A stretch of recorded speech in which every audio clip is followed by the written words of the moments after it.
You are most welcome my YouTube channel Badlapur RP sir. तो जैसा कि हमारा मॉडल इंजीनियरिंग चल रहा था, तो मॉडल इंजीनियरिंग में आज हम पहुंचे हैं यूज ऑफ माइट। तो आज हम माइट के प्रयोग को सीखेंगे कि माइट के विभिन्न रूल्स क्या होते हैं और इसके कितने प्रयोग हैं। तो हम चलते हैं अपने टॉपिक की तरफ, देखते हैं हमारा टॉपिक क्या है। यूज ऑफ माइट जिसका सकता था या सके होता है, लेकिन कुछ कंडीशन में सकता हूँ भी होता है। तो हम चलते हैं इसके पहचान की तरफ। पहचान देखते हैं। मे का पास्ट टेंस में माइट होता है। तो मे का आप प्रयोग पढ़ चुके हैं, जो प्रेजेंट में किया जाता है, जिसका सकता है या सकना होता है। तो मे का पास्ट टेंस में क्या होता है? माइट होता है। इसका अर्थ, इसका सका या सकता था या सके भी होता है। पास्ट टेंस में आज्ञा, ध्यान दीजिएगा, पास्ट टेंस में आज्ञा तथा संभावना प्रकट करने के लिए, आज्ञा तथा संभावना प्रकट करने के लिए might plus MB first form का प्रयोग किया जाता है। तो आप समझ गए होंगे माइट का प्रयोग कहाँ किया जाता है। ऐसे हिंदी के बाद जिसके अंत में सकता था, सके, सका आदि शब्द आए और ऐसे वाक्यों से संभावना अथवा आज्ञा का भाव प्रकट हो, तब इस कंडीशन में might plus MB first form का प्रयोग किया जाता है। तो हम चलते हैं इसके रूल की तरफ। रूल देखते हैं क्या है। रूल हमारा है, सबसे पहले subject plus HV bracket might bracket close plus MB first plus OB plus OTH plus time. तो रूल एक बार फिर से रिवाइज कर रहे हैं। Subject plus HV bracket might plus MB first plus OB plus OTH plus time. तो हमारा फर्स्ट एग्जाम्पल देखते हैं क्या है। एग्जाम्पल लिखा है, तुम कल मेरी कार प्रयोग कर सकते थे। तो यहाँ पर आज्ञा का भाव प्रकट हो रहा है कि आज्ञा, परमिशन की बात आ रही है। तो तुम कल मेरी कार प्रयोग कर सकते थे, तो हो जाएगा you might use my car. You might use भी प्रयोग करना है। You might use my car yesterday, तो हो गया you might use my car yesterday. हमारा एग्जाम्पल दूसरा है, कल बरसात हो सकती थी, या हम कह सकते हैं कल बरसात हो सकी, तभी वही सेंस आएगा। इसमें संभावना की बात आ रही है कि हो सकती थी, हो जाएगा इट माइट रेन स्टरडे। आपको पता है इट का प्रयोग कहाँ किया है? जहां पर सब्जेक्ट नहीं होता, तो समय, मौसम, दिन, तारीख आज को इंट्रोड्यूस कराने के लिए हम इट का प्रयोग अपने मन से करते हैं। तो हो जाएगा हमारा सेंटेंस इट माइट रेन स्टरडे। हम चलते हैं अपने एग्जाम्पल नंबर तीसरी तरफ। लिखा है, उसने कहा कि मैं जा सकता था। तो यह सेंटेंस जो है यह इनडायरेक्ट नरेशन के रूप में है। तो आपको रूल पता होगा कि इनडायरेक्ट कंडीशन में अगर डायरेक्ट में मे आता है तो उसको इनडायरेक्ट बनाते हैं, तो मे का इनडायरेक्ट में माइट हो जाता है। तो उसी प्रकार हो गया, उसने कहा कि, ये पास्ट टेंस हो गया ही सेड, दोनों सेंटेंस जोड़ने के लिए दैट हो गया, ही सेड दैट। अब मैं जा सकता था तो हो गया आई माइट गो। इस तरह हमारा तीसरा रूल फिनिश हुआ। तो हमारा तीसरा एग्जाम्पल फिनिश हुआ। तो हम चलते हैं अपने नेक्स्ट नोट तरफ। नोट नंबर फर्स्ट है। नोट नंबर फर्स्ट में क्या लिखा है कि माइट का प्रयोग प्रेजेंट टेंस, ध्यान दीजिएगा, माइट का प्रयोग प्रेजेंट टेंस में सकता हूं, किसमें? सकता हूं या सकते हैं के अर्थ में विनम्र निवेदन, किसके? विनम्र प्रार्थना अथवा निवेदन के लिए भी प्रयोग किया जाता है। तो एक बार फिर देखिए, माइट का प्रयोग जो होता है प्रेजेंट टेंस में अर्थात वर्तमान काल में सकता हूं या सकते हैं के अर्थ में क्या होता है? विनम्र निवेदन अथवा प्रार्थना के लिए प्रयोग किया जाता है। तो हम देखते हैं रूल, देखते हैं रूल 7 हो गया हमारा। एग्जाम्पल देखते हैं। लिखा है, क्या मैं आपकी कलम ले सकता हूँ। यहाँ पर क्या है? विनम्र निवेदन की बात है, क्या मैं आपकी कलम ले सकता हूँ। तो इस कंडीशन क्या होगा? हम माइट का प्रयोग करेंगे। तो हो जाएगा might I use your pen, या कह सकते हैं might I take your pen, इस तरह भी कह सकते हैं। एग्जाम्पल हमारा दूसरा है। लिखा है, क्या मैं आपका मोबाइल चला सकता हूँ। यहाँ पर निवेदन की बात है। तो हो गया might I operate your mobile. हमारा एग्जाम्पल तीसरा है। लिखा है, क्या मैं एक सुझाव दे सकता हूँ। हो गया might I make a question. यहाँ सुझाव देने का अर्थ है कोई प्रश्न पूछ सकता हूँ या बता सकता हूँ। इस कंडीशन में हो गया might I make a question. तो हम चलते हैं अपने नोट नंबर 2 की तरफ। नोट नंबर 2 में देखते हैं क्या रूल्स है।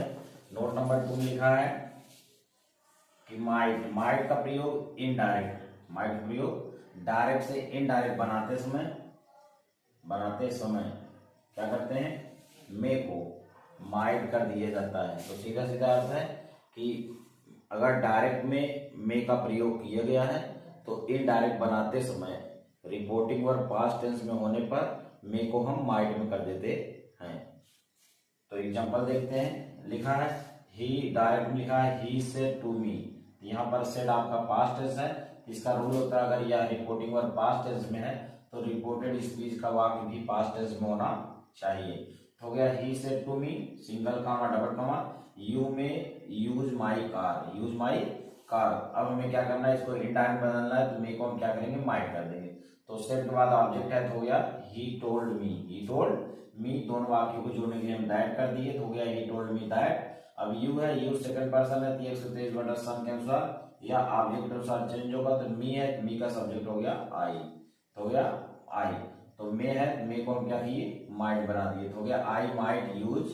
माई है, माई जो है वह ही के अनुसार चेंज होगा तो यहाँ हो गया हिज कार। तो इस तरह हमारा इनडायरेक्ट हो गया he told me that I might use his car.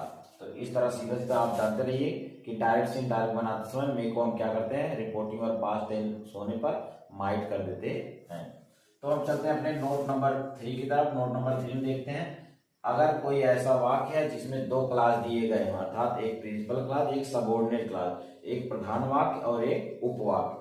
तो इसमें देखते हैं लिखा है सबऑर्डिनेट क्लास, प्रधान सबऑर्डिनेट क्लास मींस उपवाक्य जो होते हैं, उपवाक्य मतलब दूसरा वाला वाक्य जो होता है यदि उद्देश्य प्रकट करें, क्या करें, दूसरे वाले वाक्य से कोई पर्पज या उद्देश्य प्रकट हो करें और सो दैट, यहाँ देखिए सो दैट मीन्स ताकि, सो दैट मीन्स ताकि, कहने का मतलब है उद्देश्य प्रकट करे और दोनों वाक्य ताकि से जुड़े हो, किससे, सो दैट से जुड़े हो, ताकि वाक्य के आरंभ में लगा हो, अर्थात दूसरे वाले वाक्य से पहले क्या लगा हो, सो दैट वाक्य के आरंभ में लगा हो। और प्रिंसिपल क्लास मीन्स होता है प्रधान उपवाक्य, प्रधान वाक्य जो पहले वाला वाक्य होता है उसे प्रिंसिपल क्लास कहते हैं। तो प्रधान उपवाक्य जो होता है वह किसमें होता है, पास्ट टेंस में, किसमें, पास्ट टेंस में हो तो दूसरे वाले वाक्य में माइट का प्रयोग करना चाहिए। तो सीधा सीधा आप जान लीजिए कि अगर कोई 2 वाक्य दिया गया हो, एक प्रिंसिपल क्लास और एक सबऑर्डिनेट क्लास हो, तो दोनों वाक्यों को जोड़ने के लिए अगर सो दैट का प्रयोग किया गया हो तो दूसरे वाले वाक्य में हम क्या करते हैं, माइट प्लस या भी फर्स्ट फॉर्म का प्रयोग करते हैं। तो हम चलते हैं एग्जाम्पल तरफ। एग्जाम्पल देखते हैं, जैसे लिखा है उसने कठिन परिश्रम किया। यहाँ पर क्या है, उसने कठिन परिश्रम किया, यहाँ पर पास्ट टेंस में दिखा रहा है। क्या कर रहा है, यहाँ बताए थे कि प्रधान उपवाक्य किसमें होता है, पास्ट टेंस में। यहाँ उसने कठिन परिश्रम किया तो यह पास्ट टेंस में हो गया, तो हो गया ही वर्कड हार्ड। दोनों वाक्य को जोड़ने के सो दैट कर दिए तो हो गया सो दैट। उसके बाद वह सफल हो सके, यहाँ संभावना कराए तो ही माइट सक्सीड। इस तरह हमारा सेंटेंस हो गया he worked hard so that he might succeed. ये हमारा फर्स्ट सेंटेंस हुआ। दूसरा एग्जांपल देखते हैं, लिखा है वह कमरे में गया तो ये भी पास्ट टेंस में हो गया, किसमें हो गया, पास्ट टेंस में। सो दैट मतलब वह कमरे में गया ताकि पढ़ सके। तो यहाँ पर सब्जेक्ट को हाइड कर दिया गया है, सब्जेक्ट को छिपा दिया गया है, रिमूव कर दिया, फिर भी हमें इंग्लिश लिखते हो उसको लिखना पड़ेगा। इसका मीनिंग यही आएगा कि वह कमरे में गया ताकि वह पढ़ सके। यहाँ पर वह को क्या किया, छुपा दिया गया है, तो फिर भी हम इंग्लिश बनाते हुए इसको प्रयोग करेंगे। तो हो गया he went into the room, वह कमरे में गया, he went into the room, वह कमरे में गया, सो दैट ताकि, अब यहाँ पर ही मुझे दिखाना है, क्यों, क्योंकि हमें सेंटेंस बनाना है ही माइट रीड। तो हम चलते हैं अपने नोट नंबर 3 का। नोट नंबर 3 देखते हैं क्या होता है।